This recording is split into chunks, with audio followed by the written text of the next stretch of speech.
राधे। जय श्री कृष्णा। क्या आपने कभी सोचा है कि यह पूरा ब्रह्मांड वास्तव में किसका स्वरूप है?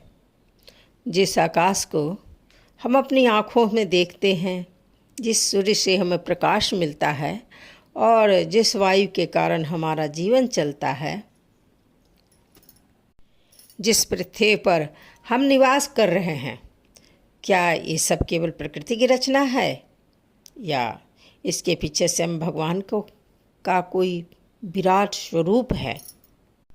श्रीमद् भागवत पुराण के द्वितीय स्कंद के 6ठे अध्याय में भगवान के इसी अद्भुत विराट पुरुष स्वरूप का वर्णन मिलता है।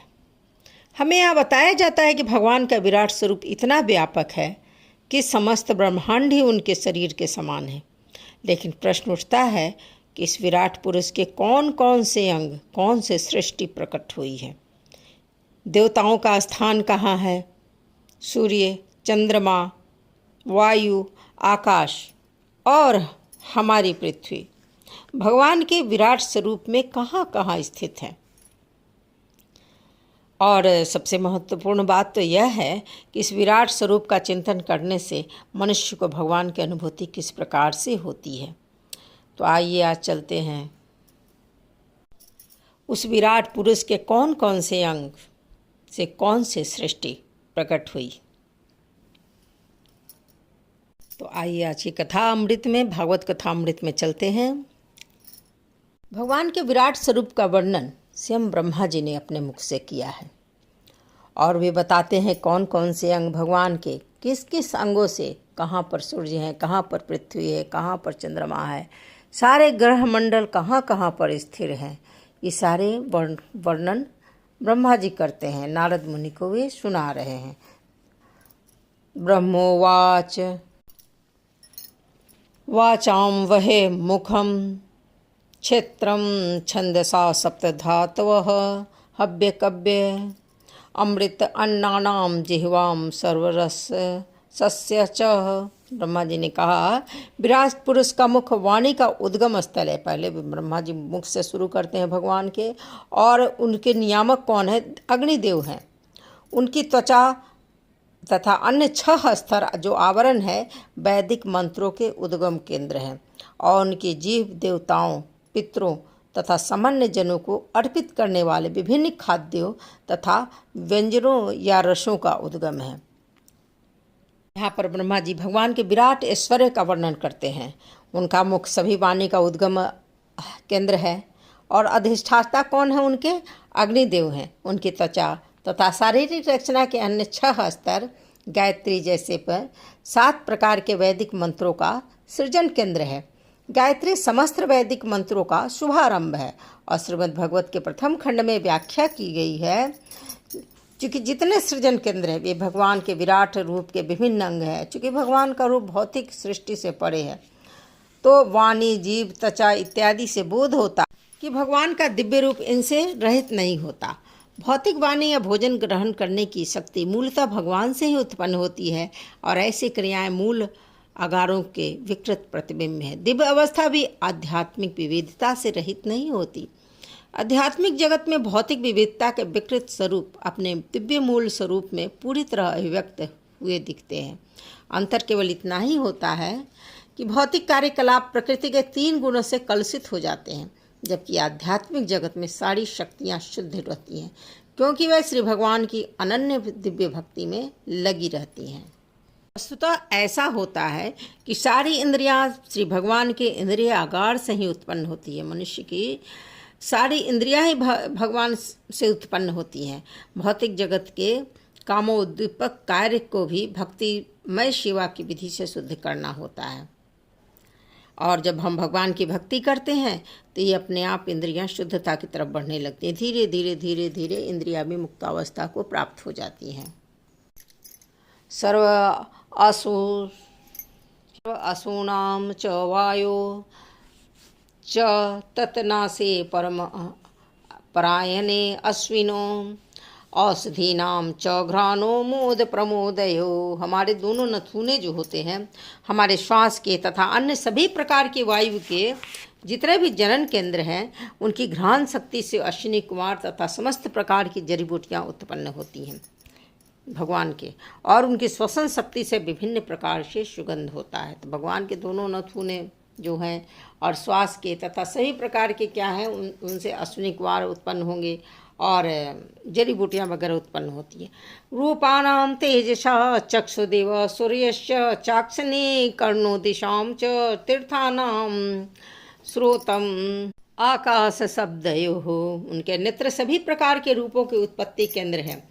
वे चमकते हैं, प्रकाशित करते हैं। उनकी पुतलियाँ सूर्य तथा दैविक नक्षत्रों की भांति हैं। उनके कान सभी दिशाओं में सुनते हैं और समस्त वेदों को ग्रहण करने वाले हैं। भगवान के श्रवण इंद्रिय आकाश तथा समस्त प्रकार की ध्वनियों के उद्गम स्थल हैं। गात्रम वस्तु साराणाम सौभाग्यस्य च भाजनम त्वत्गस्य स्पर्शवायो च मेधस्य चैव ही। उनके शरीर की ऊपरी सतह सभी वस्तुओं के सार एवं समस्त शुभ अवसरों की जन्मस्थली है। उनकी त्वचा गतिशील वायु की तरह सभी प्रकार के स्पर्श का उद्गम है और समस्त प्रकार के यज्ञों को संपन्न करने का स्थान है। वायु सारे लोकों का गतिशील तत्व है, अतएव इच्छित लोगों को जानने के जनन केंद्र है। यज्ञ उनके शरीर की ऊपरी सतह है और समस्त शुभ अवसरों के उद्गम है। ओमानि उद्भिज जाति नाम ए यज्ञ अस्तु संभृत श्रमसु नखानि अश्य शिला लोह अभ्र विद्युताम। उनके शरीर के रोम समस्त प्रकार की वनस्पति के कारण है। विशेष रूप से उन वृक्षों को जो यज्ञ की सामग्री के रूप में काम आते हैं। उनके सिर तथा मुख के बाल बादलों के आगार हैं और उनके नाखून बिजली, पत्थरों और लौहों के उद्गम स्थल हैं। भगवान के चमकदार नाखून बिजली उत्पन्न कर रहे हैं। सारे बादल उनके सिर के बालों पर टिके रहते हैं। भगवान के शरीर से जीवन की सभी प्रकार की आवश्यक वस्तुएं एकत्र होती हैं। इसलिए वेद इसकी पुष्टि करते हैं कि श्री भगवान समस्त उत्पन्न वस्तुओं के कारण है और श्री भगवान समस्त कारणों के परम कारण हैं। वाह वो लोकपालानाम प्रायस क्षेम कर्म नाम। श्री भगवान की भुजाएं बड़े बड़े देवताओं तथा जन सामान्य की रक्षा करने वाले अन्य नायकों के उद्गम स्थल हैं। समाज की दृष्टि से मनुष्य का स्थान चाहे जो भी हो, चाहे वो ऊंचा रहे चाहे नीचा रहे, भौतिकता में बहुत ज़्यादा हो चाहे नीचे में हो, यदि वह भगवान से प्रेम भाव का आदान प्रदान करता रहता है या करने का प्रयत्न करता है, तो भगवान के आशीर्वादों से वह संतुष्ट रहता है। उसे सर्वाधिक मानसिक शांति का अनुभव होता है, जिसके लिए मनुष्य जन्म जन्मांतर से लालायित होता है। जब मन में श्री भगवान के दिव्य प्रेममयी सेवा में स्थिर हो जाए, श्री भगवान के अंशों को श्री भगवान की सेवा करने की विशिष्ट शक्ति प्रदान की गई है। ठीक विक्रमो भुव स्वच क्षेमस्व शरणस्य च सर्वकाम वरस यपि शरण हरे चरणम आपदम। श्री भगवान के अगले डग जो हैं ऊर्ध्व अधो तथा स्वर लोकों के हम जो भी चाहिए उसके आश्रय हैं। उनके चरण कमल सभी प्रकार के भय से सुरक्षा प्रदान करने के काम आते हैं। जीवन में हमारी जितनी भी आवश्यकताएं हैं उनके लिए हमको न केवल इस लोक में अपितु ऊर्ध्वलोक अधोलोक तथा स्वर्गलोक में भी श्री भगवान के चरण कमलों की शरण ग्रहण करनी ही पड़ती है। श्री भगवान के चरण कमलों पर इस पूर्ण निर्भरता को ही शुद्ध भक्तिमय सेवा कहा जाता है। इस श्लोक में इसका संकेत दिया गया है। अपाम व्रियस्य सर्गस्य प्रजनस्य प्रजापते पुंसम शिष्णम उपसस्तु प्रजाति आनंद निर्वृते। श्री भगवान के जननांगों से जल, प्रिय, सृजनकर्ता, अव्यय, वर्षा तथा प्रजापतियों का जन्म होता है। उनके जननांग उस आनंद के कारण स्वरूप है जिससे जनन के कष्ट का प्रतिकार किया जा सकता है। वायुयमस्य मित्रस्य परिमोक्षस्य नारद हिंसाया रीते मृत्यो निरस्य गुदम स्मृत। हे नारद, श्री भगवान के विराट रूप का गुदादार मृत्यु के नियामक देव मित्र का लोक है और श्री भगवान की बड़ी आंत का छोड़ ईर्ष्या, दुर्भाग्य, मृत्यु, नरक आदि का स्थान माना जाता है। भूते अधर्मस्य तमस च अपि पश्चिम नाडय नद नदीनां च गोत्राणाम अस्थि संहति। श्री भगवान के पीठ समस्त प्रकार के उद्विग्नता तथा अज्ञान एवं अनैतिकता का स्थान है। उनकी नसों से नदियों तथा नाले प्रवाहित होते हैं। उनकी हड्डियों पर बड़े बड़े पहाड़ बने हुए हैं। पूर्ण पुरुषोत्तम भगवान की निरंकार अवधारणा का यहाँ पर दिव्य शरीर की रचना का क्रमबद्ध विश्लेषण है। भगवान के शरीर के प्राप्य से वर्णन है कि भगवान का स्वरूप सामान्य संसारी अवधारणा से भिन्न है। किसी भी दशा में वे किसी भी निराकार या शून्य नहीं है, क्योंकि उनका शरीर प्रत्येक वस्तु का समग्र रूप है। अतः वे एक साथ साकार तथा निर्विशेष दोनों हैं। भगवान का साकार मूल उनका मूल रूप है और उनका निर्विशेष प्रकाश उनके दिव्य शरीर का प्रतिबिंब मात्र है। जो लोग सामने से श्री भगवान का दर्शन करने का सुअवसर पाने के लिए सद्भागी बनते हैं, वे ही श्री भगवान के साकार रूप का साक्षात्कार कर पाते हैं। व्यक्त रस सिंधूणाम भूतानां निधनस्य उदरविदितं पुंसो हृदय मनसः पदम। भगवान का निरंकार रूप महासागरों का आश्रय स्थान है और उनका उदर भौतिक दृष्टि से विनष्ट जीवों का आश्रय है। उनका हृदय जीवों के सूक्ष्म भौतिक शरीरों का आश्रय स्थान है। बुद्धिमान लोग इसे इसी प्रकार जानते हैं। श्रीमद् भगवत गीता में कहा गया है कि मनुष्यों की गणना के अनुसार ब्रह्मा का एक दिन 4 युगों के 1000 युगों के तुल्य होता है। ब्रह्मा की रात भी इतनी ही बड़ी होती है। ब्रह्मा ऐसे 100 वर्षों तक जीवित रहते हैं और तब उनकी मृत्यु होती है। ब्रह्मा, जो सामान्यतः श्री भगवान के बहुत बड़े भक्त होते हैं, अपने मृत्यु के पश्चात मुक्ति को प्राप्त करते हैं। इस प्रकार ब्रह्मांड का संहार होता है और किसी विशेष ग्रह या कि पूरे ब्रह्मांड के निवासी भी विनष्ट हो जाते हैं। जब आंशिक प्रलय होता है और उस विशेष ब्रह्मांड के जीव, यहाँ तक कि ब्रह्मलोक, बड़े बड़े समुद्रों सहित विराट पुरुष के उदर में आश्रय ग्रहण करते हैं। ब्रह्मा की रात बीतने पर पुनः सृजन होता है और भगवान के उदर में स्थित सारे जीव अपनी अपनी भूमिका निभाने के लिए छोड़ दिए जाते हैं। मानो वे गहरी निंद्रा से जगे हों। चूँकि जीव कभी नष्ट नहीं होते, अतः भौतिक जगत का संहार होने पर जीवों का अस्तित्व नहीं मिटता। लेकिन जब तक मुक्ति नहीं मिलती, तब तक जीव को एक शरीर त्याग कर पुनः दूसरा शरीर धारण करना होता है। धर्मस्य मम तुभ्यं च कुमाराणां भवस्य च विज्ञानस्य च सत्वस्य च परमात्मा परायणम।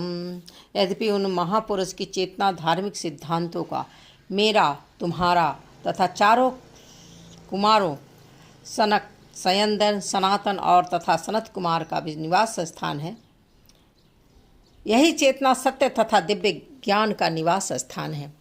अहम भवान भवा च एव त इमे मुनियो अग्रजा सुरा नरा नागा खगा मृग सरीसृपा गंधर्व अप्सरा यक्षा रक्ष भूत गण उर्गा पशव पितर सिद्धा विद्याग्राचारण द्रुमां अन्ये अनेका च अन्ये च विविधा जीवा जल स्थल च स्थल औकस ग्रह नक्षत्र केतव तारा तलित अस्तन इतनत्वः सर्वपुरुषाय इदं भूतं भव्यं भवस्य यत् च यत् तेन इदम् आवृत्तं विश्वं वितसितम् अधिष्ठितः।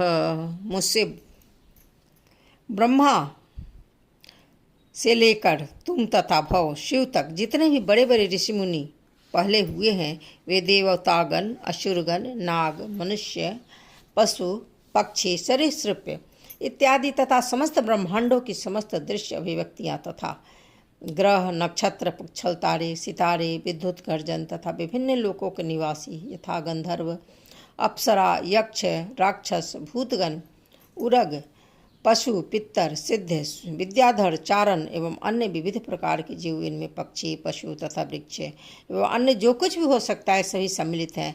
वे सभी भूत, वर्तमान तथा भविष्य सभी कालों में श्री भगवान के विराट रूप द्वारा आच्छादित हैं।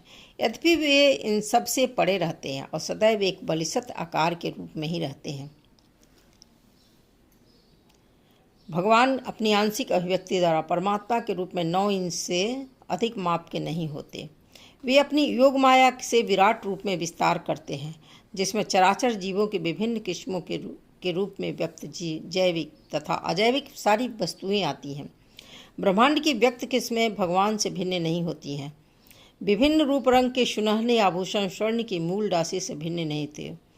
भगवान वे परम पुरुष हैं जो सृष्टि के भीतर प्रत्येक वस्तु पर नियंत्रण रखते हैं और फिर वे समस्त व्यक्त भौतिक सृष्टि से भिन्न पृथक प्रथम सत्ता बने रहते हैं। इसलिए श्रीमद् भगवत गीता में उन्हें एगोश्वर कहा जाता है। प्रत्येक वस्तु श्री भगवान श्री कृष्ण की शक्ति पर ही निर्भर है, फिर भी वे ऐसे सभी रूपों में पृथक और पड़े रहते हैं। ऋग्वेद के पुरुष सूक्त में भी इसकी पुष्टि हुई है। एक ही साथ एकता तथा विभिन्नता के इस दार्शनिक सत्य का प्रतिपादन भगवान श्री चैतन्य महाप्रभु ने भी किया था और ब्रह्मा, नारद मुनि तथा अन्य सभी एक ही समय श्री भगवान के साथ एक तथा उनसे पृथक हैं। हम सभी उनके साथ उसी प्रकार एक हैं जिस प्रकार सोने के आभूषण गुण में स्वर्ण राशि के समान होते हैं। स्वधीष्णं प्रतपन प्राण बहि च प्रतपति असौ एवं विराजं प्रतपनं तपति अंततः बहि पुमान। सूर्य अपने विकिरण का विस्तार करके भीतर तथा बाहर प्रकाश वितरित करता है, उसी प्रकार से श्री भगवान अपने विराट रूप का विस्तार करके सृष्टि में प्रत्येक वस्तु का आंतरिक तथा बाह्य रूप से पालन करते हैं। भगवान के विराट रूप का उनके निर्वेश रूप का स्पष्ट विवेचन होता है, जो ब्रह्म ज्योति कहलाता है और उसकी तुलना सूर्य के प्रकाश के वितरण से की गई है। सूर्य का प्रकाश सारे ब्रह्मांड में फैल सकता है, लेकिन इस प्रकाश का स्रोत सूर्य ग्रह या सूर्य नारायण देव जो कि उनके स्रोत हैं, वही ऐसे प्रकाश के मूलाधार हैं। उसी प्रकार पूर्ण पुरुषोत्तम भगवान श्री कृष्ण ब्रह्म ज्योति या श्री भगवान के रूप के आधार हैं। उनकी पुष्टि श्रीमद् भगवत गीता में की गई है।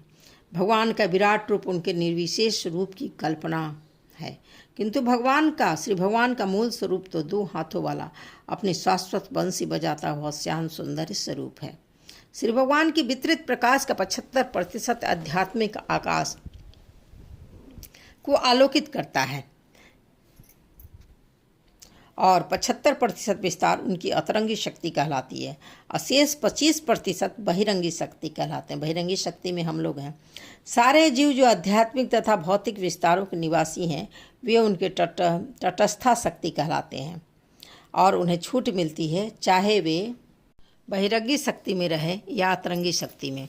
जो लोग श्री भगवान के आध्यात्मिक विस्तार की परिधि में रहते हैं, वे मुक्तात्मा कहलाते हैं। जो बाह्य विस्तार में रहते हैं, वे बद्धजीव कहलाते हैं। हम इन दोनों विस्तारों के निवासियों की संख्या का अनुमान लगा सकते हैं और निष्कर्ष पर हम लोग अंत में पहुंचेंगे। मुक्तात्माओं की संख्या हम भौतिक जीवों की तुलना में कहीं ज़्यादा होती है।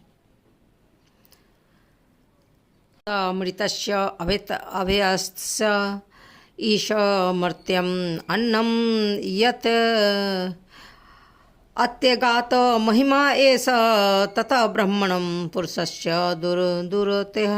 पूर्ण पुरुषोत्तम भगवान अमरता तथा निर्भयता के नियंत्रक हैं और वे भौतिक जगत के मृत्यु तथा सकाम कर्मों से पड़े हैं। हे ब्राह्मण नारद, इसलिए परम पुरुष की यश का अनुमान लगाना बहुत ही कठिन है।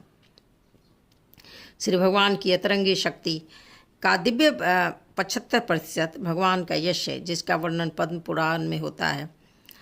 इसमें यह बताया गया कि आध्यात्मिक आकाश श्री भगवान की अतरंगी शक्ति का 75% है, जिसमें स्थित ग्रह श्री भगवान की बहिरंगी शक्ति से संचरित संपूर्ण ब्रह्मांडों के ग्रहों से कहीं अधिक विशाल है। श्री चैतन्य अमृत चरितामृत में श्री भगवान की बहिरंगी शक्ति के समस्त ब्रह्मांडों की तुलना बाल्टी भर सरसों के बीजों से की गई है। सरसों का प्रत्येक बीज अपने में एक ब्रह्मांड जैसा है। इनमें से एक ब्रह्मांड में जिसमें हम अभी रह रहे हैं, ग्रहों की संख्या की गणना कर पाना मनुष्य की शक्ति से परे है। तो भला हम उन सारे ब्रह्मांडों के विषय में कैसे सोच सकते हैं जो बाल्टी भर सरसों के बीज के तुल्य हैं। यही नहीं, आध्यात्मिक आकाश में ग्रहों की संख्या भौतिक आकाश की तुलना में कम से कम 3 गुनी अधिक है। ऐसे ग्रह आध्यात्मिक होने के कारण भौतिक गुणों से परे होते हैं।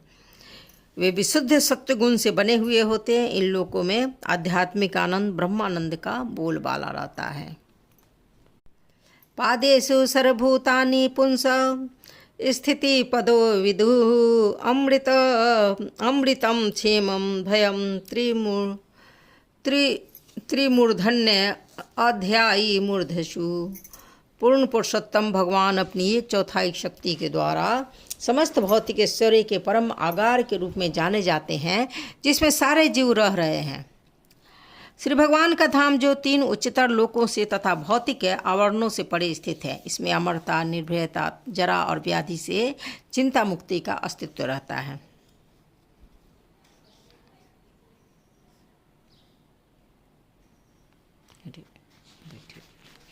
भगवान की संधिनी शक्ति की समग्र अभिव्यक्ति का 1/4 भौतिक जगत में प्रदर्शित होता है और 3/4 आध्यात्मिक जगत में प्रदर्शित होता है। श्री भगवान की शक्ति के 3 अंग हैं: संधिनी, समवित्त और आह्लादनी। वे सनातन अस्तित्व, ज्ञान तथा आनंद की पूर्ण अभिव्यक्ति के रूप है। भौतिक जगत में अस्तित्व, ज्ञान और आनंद का प्रकट कम ही हो पाता है। सारे जीव जो भगवान के सूक्ष्म अंश है, वे मुक्त अवस्था में ऐसे अस्तित्व, ज्ञान और आनंद के भाव का आस्वादन सूक्ष्म मात्रा में करने के लिए सुपात्र है। जबकि भौतिक अस्तित्व की बद्ध अवस्था में बहुत कठिनाई से यह समझ पाते हैं जीवन का वास्तविक ज्ञातव्य और शुद्ध सुख क्या है। मुक्तात्मा भौतिक जगत में वास करने वाले आत्माओं से संख्या में कहीं अधिक है और वे अमरता, निर्भयता तथा एवं जरा और व्याधि से मुक्ति के मामले में श्री भगवान की संधिनी, संवित और आह्लादनी शक्तियों के महत्व को समझते हैं। भौतिक जगत में सारे लोग 3 गोलकों में स्थित हैं, जिन्हें त्रिलोक कहा जाता है: स्वर्ग, मृत्युलोक और पाताल लोक। ये सब मिलकर श्री भगवान की कुल संधिनी शक्ति के 1/4 भाग के बराबर है। इसके परे आध्यात्मिक आकाश है, जिसमें वैकुंठ लोक है, जो 7 भौतिक आवरणों से परे है। त्रिलोक के किसी भी लोक में अमरता, पूर्ण ज्ञान और पूर्ण आनंद की स्थिति का अनुभव नहीं किया जा सकता है। ऊपर के 3 लोक सात्विक लोक कहलाते हैं, क्योंकि वे दीर्घायु, जरा, व्याधि के से तुलनात्मक रूप से अधिक मात्रा में मुक्त एवं निर्भयता की प्रासंगिक सुविधा प्रदान कराने वाले हैं। बड़े बड़े ऋषि मुनि स्वर्ग लोक से आगे स्थित महर लोक को प्राप्त करते हैं, किंतु यह भी पूर्ण रूप से निर्भयता का स्थान नहीं होता है, क्योंकि कल्प का अंत होने पर महर लोक विनष्ट हो जाता है और उसके निवासियों को उच्चतर लोकों में स्थानांतरण करना पड़ता है।